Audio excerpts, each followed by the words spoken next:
at the 800-meter distance. And Tom, fresh off the heels of a 142.01 performance by Josh Hoey, the number 2 all-time U.S. mark in Monaco. I'm not sure we're going to see that kind of speed, but we are seeing the depth that is afforded North American 800-meter running here in this group that's set to run this 800-meter high-performance run at the Sunset Tour.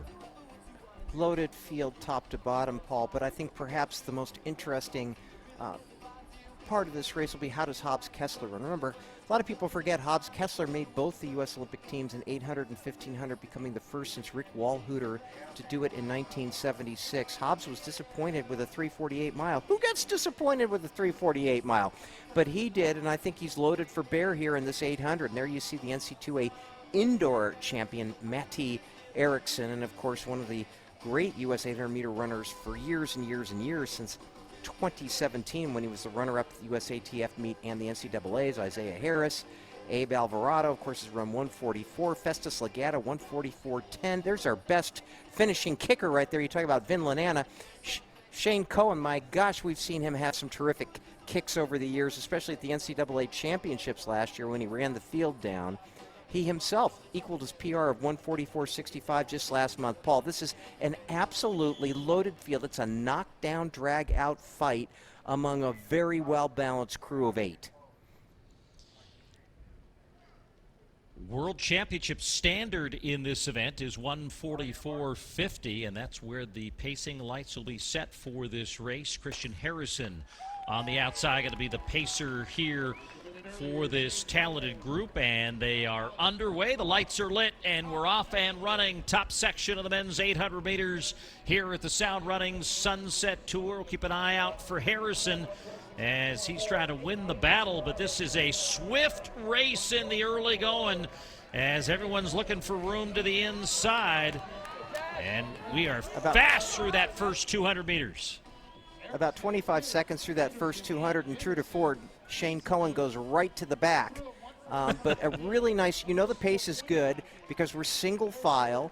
You can see Matti ERICKSON there in the traditional Oregon green, but Hobbs KESSLER right up there in the thick of things, running about 4th behind the pacer. And he came through in 50.8. That's quick.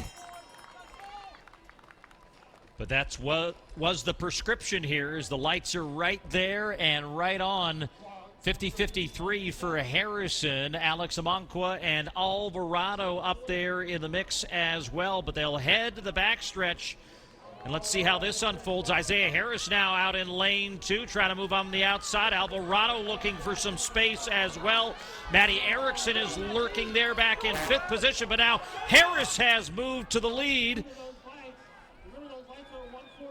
And ahead of those pace lights, Paul. Navasky ANDERSON, who set the Jamaican national record on June 8th, trying to get back into the mix here, and he is to the lead.